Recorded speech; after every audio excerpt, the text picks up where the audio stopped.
Today we're going to talk about learning and growing. And the thing is that learning is a lifelong endeavor. It's not something that you say, oh, yeah, I've completed the school and that's all I need to do. Because we're constantly learning. There may be formal learning in school, or there's informal learning. And then, from everything that you're absorbing around you, um, all the knowledge that's coming and what you're taking in, that's enhancing your knowledge. And so it's very important to keep an open mind and not say, okay, I'm done with school. I don't need to learn anymore. Because the moment you stop learning is when you stop growing. So a lot of people, they say, oh, I already know enough, but they don't know what they don't know, and the very famous Lebanese poet Khalil Gibran said, um, this was in a different context. I mean, and we learn from different sources, not from just one source. Because he said, if I fill myself with all that you know, what room would I have left for all that you do not know? There's so much to learn. And so we each learn at our own pace, and that's fine. It doesn't have to be speed learning, uh, but it must be constant and consistent so we can keep growing. Like, the plants, they take nourishment and they keep growing. Similarly, our bank of knowledge for what we need, what we are as human beings, as spirit, as soul, there's learning on so many levels. So it is very important because that's how we evolve. That's how we move to the next level. And it's a constant. And then eventually the knowledge, uh, combined with experience becomes wisdom. Mm. We have knowledge. Okay, we can read in books and stuff, but unless we experience, uh, there's something like, I always laugh because there are male gynecologists, but they will never know the feeling or the joy or the pain of childbirth, no matter how much they study. So they cannot totally identify. So there's that little gap there. And, we each come up with a unique combination, um, because, well, like from these videos that we are making, people who listen, they may pick up certain points that resonate with them. They may not identify with the entire message. And then from other people's videos, they'll pick and choose what they want to learn. So their unique combination is what will make them different from everybody else, even though the knowledge base may be the same. So it's a fascinating thing to, learn, and and then you feel the growth, you feel, because, and you can tell, when you see people, you can tell those who have closed their minds and are not willing to learn Yeah. because they formed their opinions and this is it and no more. But they don't make allowances for everything else that comes after. Yeah. And we don't have to live in the past, but we can't discount it altogether because there are certain basic rules that we bring forward. And then there are other rules that may not be applicable now because things have changed. So, for example, like, in the like 17th and 18th centuries when they had horse-drawn carriages, they didn't have many paved roads. But now we can't imagine driving cars, fast cars on those, or having unpaved roads. There still are some, but for the most part, I mean, we evolved to a different mode of transportation. So the rules that applied at that time are no longer valid, but the umbrella category of travel is still relevant. Yeah. So yeah, we cannot totally discard our old learning, and we cannot stop adding to it. So it must keep flowing and must keep evolving. Mm. Um, Would I, you, you have to so, be a lifelong student. yeah, sorry to cut you off. I just wanted to know, I'm curious to know your perspective on this. Do you think that a learning and continuously seeking knowledge is part of what makes us human?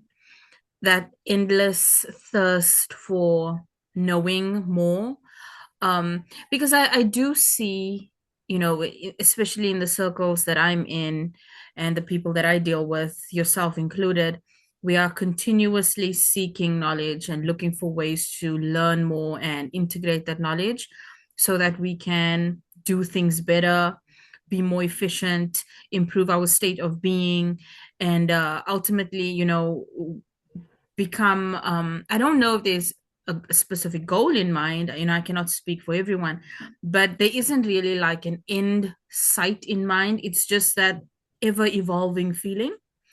And when I compare to people who maybe don't learn, like we're in an age of consumption. I'm sure you've noticed it and you've seen it all around you. We're in an age of consumption. Everyone is just consuming, consuming, and Yes, they're yes. also not, in my opinion, conscious of what they consume. They just consume things that are out there, and the internet is, it's as infinite as anything can be. You can find anything on there, and um, you know, like you were explaining about the knowledge, it becomes kind of like part of you when you learn something and you integrate it and you act out of that.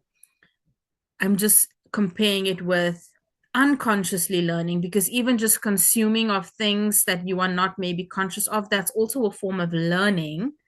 It's just not intentional, right? So if I'm watching or if I'm consuming what we call today brain rot all day, that's a form of learning. Whereas if I'm learning and consuming, maybe listening to an audiobook or listening to an educational podcast or something, that is teaching me something, that's a form of learning too. So I just wanted to get your perspective on those two things, the types of learning that we do, the conscious and the unconscious. Yes, that's very true what you're saying. There is that learning, but there is also an overload. I mean, we have a lot of knowledge, but we don't really have an understanding of many of the things. You, like you said, mentioned the internet. You go on the internet, and there is such, I mean, you're blasted with all this information. Somebody telling you, oh, carbs are not good for you. The others are saying, no, you have to have carbs. And, with the diet, with the now there is what is nourishing. Like it's that this a lot of this overwhelming information junk food for the brain, because it's not all valid. I mean, they've taken like one part of it, one study, but they've forgotten everything else. Okay, your carbs. I remember my grandfather used to say, because I asked him one time, when they were younger, my dad and his brothers and my grandfather, they used to work on the farm a lot, and they worked right alongside with their employees and stuff. And in the morning, he would drink a little bowl full of ghee, which is clarified butter. Can you imagine somebody drinking a bowl full of butter? But in that time, they were physically working, and it gave them energy. These days, if you say, oh, the bowl full of butter is very healthy for you, drinking that, or clarified butter, but you were sitting in a chair most of the time. So it's not as good. It's not that the ghee is bad or the butter is bad.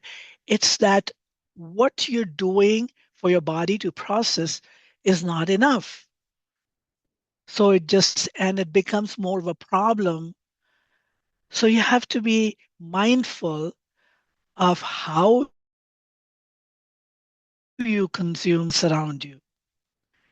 Because like, and sugar, I mean, these days everything, oh, sugar's so bad, sugar's so bad. Well, sugar's not that bad. Sugar gives you energy, but an overconsumption of sweets and less physical exercise will obviously give you different results than if you were to consume a reasonable amount of sugar and be more active. So we forget to include those variables of how we absorb the knowledge, how we absorb the nutrients, and at the constantly blasting news, the same news repeating. And if you're listening to all these news about war and everybody, oh my God, sensationalized news, your nervous system responds and in a very sort of, it creates a lot of tension because even though you let it play in the background or sometimes you don't, I mean, you turn on, you check your Facebook and there it is, all the other thing, and then the news everywhere. So you got to be mindful of what you let in your brain, just as physically you have to just food to be reasonably healthy. So yes, knowledge is important, but what you learn and how much you learn, that makes a difference. For physical nutrients, my philosophy is I heard somebody say that and I've adopted it because it works for me. 80% healthy foods and 20% junk food for my emotional health. You see, so we need to be current on what's happening in the world. So yeah, listen to a little bit here and there. And then again, there are people who have listened to the news and they have kind of summarized it with little insights into what is happening. Consuming that versus the sensationalized headlines is, like in dramatic headlines. Oh my God, this is what happened. So many people killed. So many. There's a difference in how or what platform you consume it from. So, yeah, it's important to keep learning and growing, but don't collect weeds in your garden. You know, they will keep growing, but just be mindful of continuing to weed them out. So Yeah. the the flowers and others that you consciously want to plant can grow. So you can choose what you let into your brain and your mind. Yeah. And I think also a theme that goes with learning is also unlearning over time. I'm of the belief where I know what I know based on everything that I've gathered in terms of knowledge and information up until now. But if I'm presented with new information, I'm allowed to change my opinion on things. And I love having that perspective because it allows you to unlearn as you learn new things and update your mind, if you will, update your brain, update your file system, just like you would update any other, I don't know, technology or whatever, Mhm. when there's new information or better information available. And I think I've seen it a lot as well. You know, I don't know what the factors would be that would make someone be this way, but I've seen some people where once they believe something that they've learned, so they went through something, they learn whatever they need to learn, or, school or whatever it may be, Mhm. and they stick with that learning for the rest of their lives. They never are interested in updating that information, even when new updates are available or when new information is available that contradicts what they've currently learned and there's new evidences to support that. So even unlearning, I think, goes hand in hand with learning because you need to be aware of, like I said, updating the information or updating your opinions as new information becomes available over time.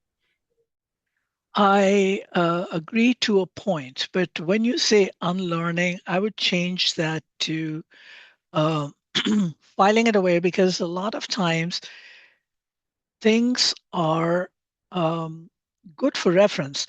Okay, there's you don't reference the encyclopedia all the time, although you may look up things in the dictionaries, for the current meaning or current words that have been added on.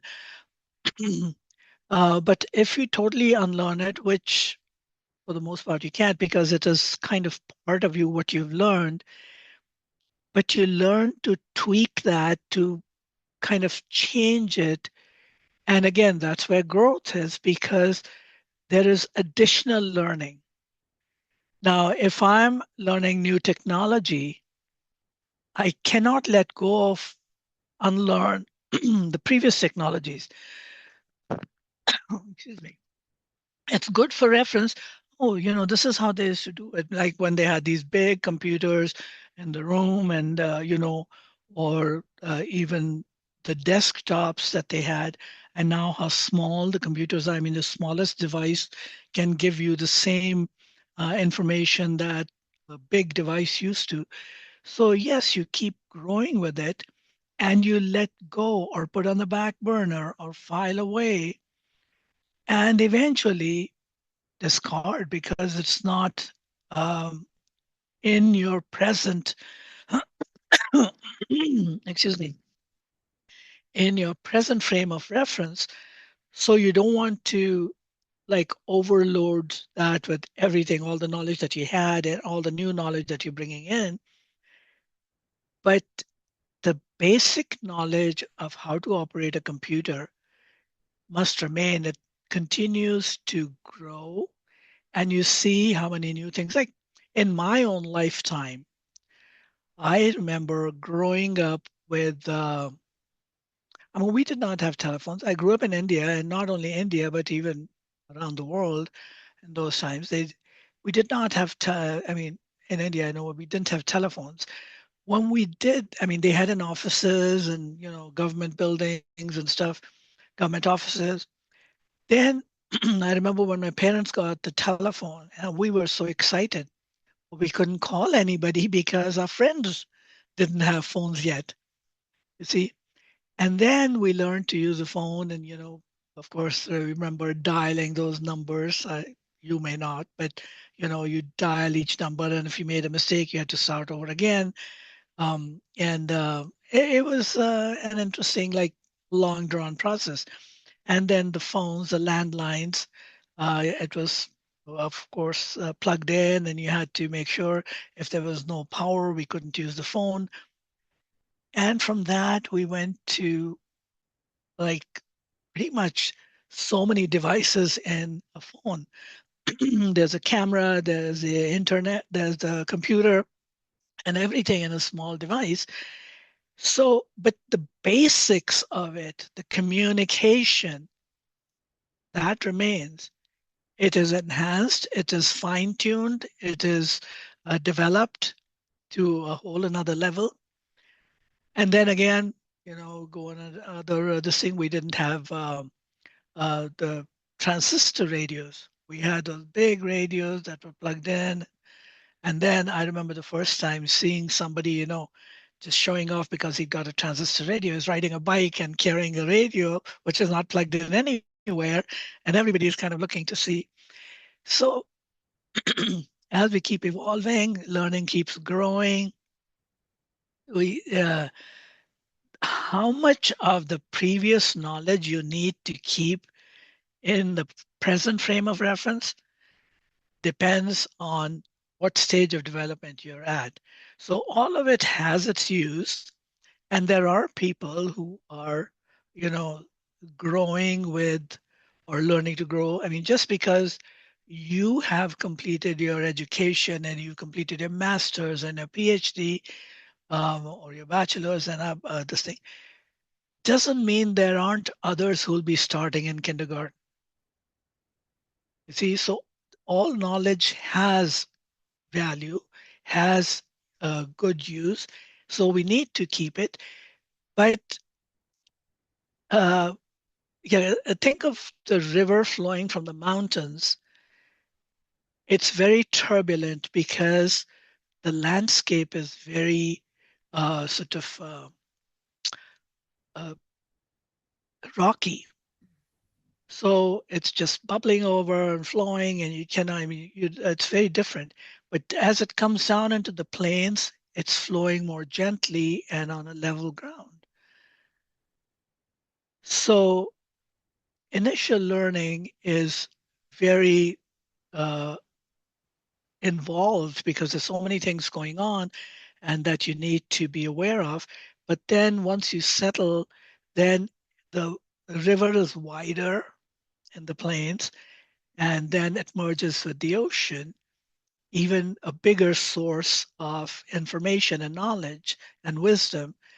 So it's not a static thing, it's a very dynamic thing, and it must keep growing, must keep flowing, because if you stop it, yeah, you can build dams. You can build dams to utilize the power of the water, but you cannot stop the flow because then it's going to flow over on the side and become very destructive to everything around.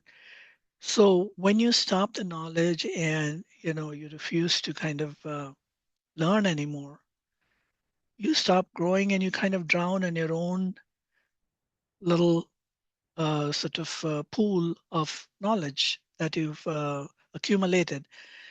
So there are many, many aspects. I mean, we could talk about it endlessly and so many from different angles, and there'll be just as many questions as there are answers, or more questions. And as you learn, there are more questions come up, newer questions come up. So it's again uh, um, ever growing, ever evolving, yeah, Yeah. and for a Yeah, and source. I like to say the more I learn, the more I realize how much I don't know. Yep. Because, and I heard that somewhere, or it's a quote somewhere, but it's so true because I have recently just experienced that in an area of study that I'm very much interested in. And, I'm at the point now where I feel like that. I feel like the more I learn, the more I don't know. And it just makes me more excited to dive deeper or go into a more nuanced field within that to understand, better what's going on. So very interesting. I will never stop learning. I love learning. As I know you do too. You are endlessly taking courses and classes, and you're always in the classroom learning. So I admire that about you. Yeah, I've started. I mean, there was a time when I was not taking classes, but my learning never stopped. I never stopped reading. And I remember, everybody used to ask me, I always, always, always carried a book with me. I had to, like, if I was taking the bus to work, 15 minutes on the bus stop, I'm reading. On the bus, I'm reading. And if I'm talking to somebody on the bus, that's fine. But whenever I got a chance, and every time before I went to sleep for at least 15 minutes, I had to read. So I would read so many books, and people said, you're raising three kids, you're running a business with your husband, and you got so many things going. How do you find time to read? You make time to read. And then again, it depends on your area of interest.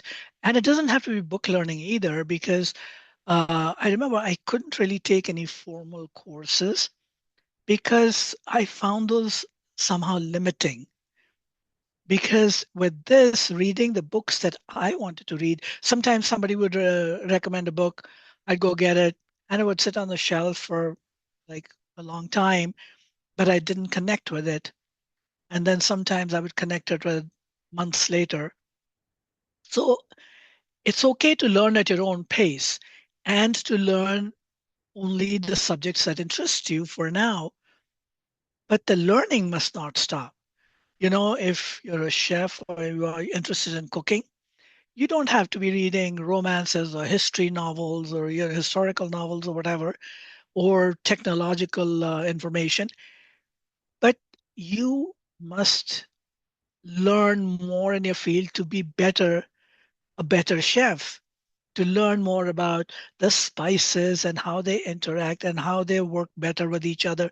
So within each field, there is so much scope to expand your knowledge, to kind of grow from that.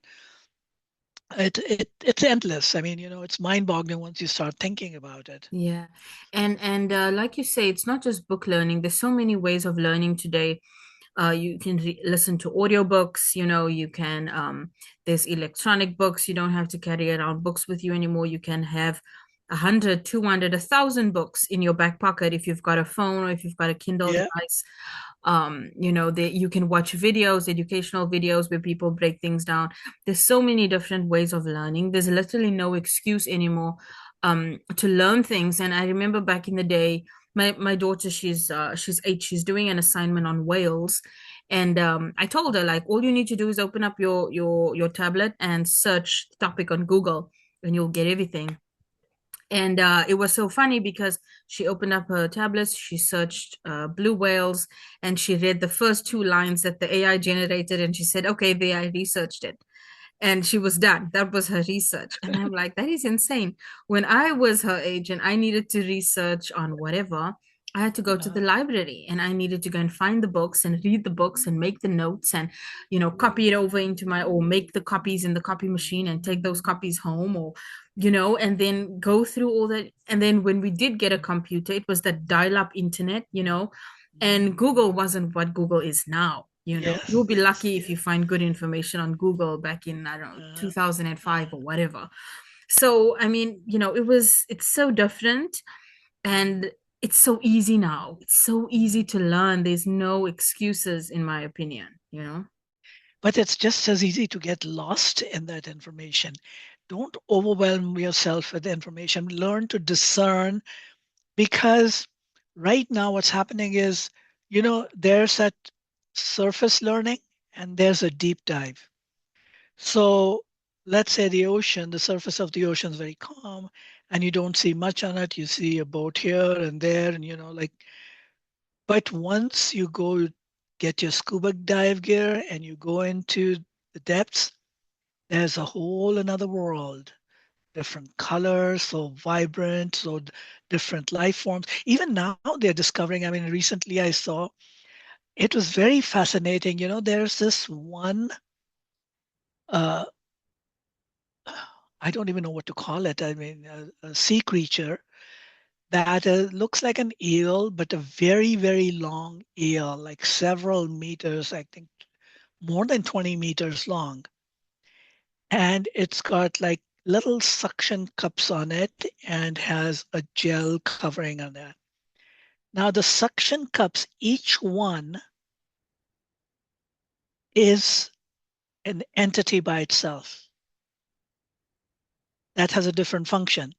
Some of those have the function just to eat and digest the food. The others have a function to protect and whatever. And can you imagine something floating like 20 plus meters long with each individual? I mean, it's like a whole community on that one unit, you know?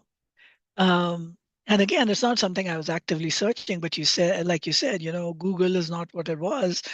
And you've all these reels that come across. So you're learning from people who are interested in it. I'm never going to be diving deep into the ocean because not only am I claustrophobic, but I fear the water. I love water, to be in the water, but I also fear, so I'm sure in some previous lifetime I drowned.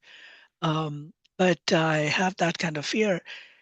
But to learn from another source and to get that information and to be more current with the information, it's such a joy. I mean, it's just, I feel so connected, and you connect with different people on different law. And, okay, now you and I, we are right now, we're talking on a common topic, but I don't know anything about publishing, which you do.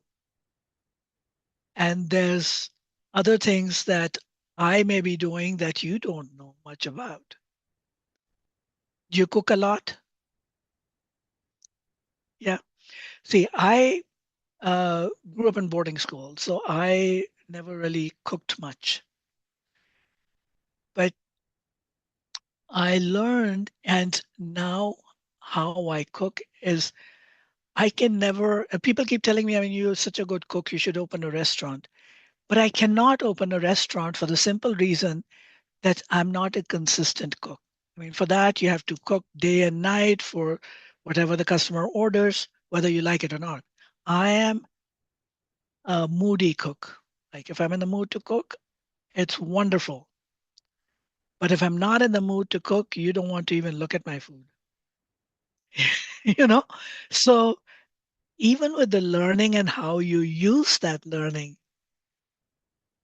and how you enhance that learning, and sometimes, like, I just get inspired to, okay, this is how I should cook.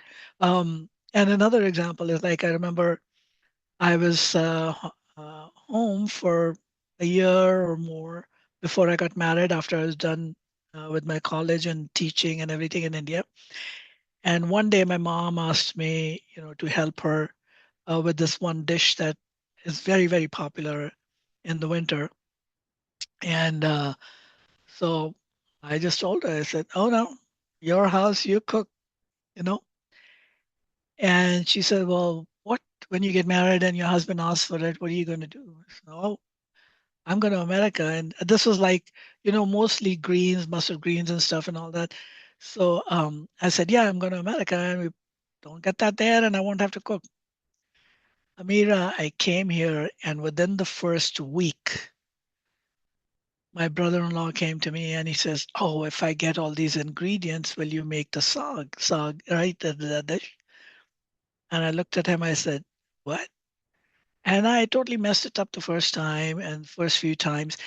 But I cooked so much over the years that people who had restaurants would come and ask that we want to eat sag cooked by you. So in any field, I mean, I don't cook it every day. I love it, but I don't do it all the time. You don't have to kind of use your knowledge all the time, but it's good to have it, to good to know that you're able to do it and to make that choice. So the learning is constant and my dishes, I don't follow a recipe. It's a more like a gut feeling, or I feel like doing this or add that. So if somebody asks me for a recipe, I don't have a recipe because each time it's different. And there are people in my daughter, I know she follows the recipe very diligently. So again, on the cooking reference, what you have to also know, I realized I did take a cooking course, but more like a baking, desserts and stuff. So with the cakes and pies and puddings or desserts like that, you have to have precise ingredients, an amount of ingredients. With Indian cooking, you just wing it. So with Indian cooking, like within, an hour, I can prepare two, three dishes easily. Get one going and get the other going, and just, I can put throw ingredients there, do this. But with the baking and all, I don't do much of that because it has to be very precise. And if it's just not right, um, then it doesn't turn out as it should.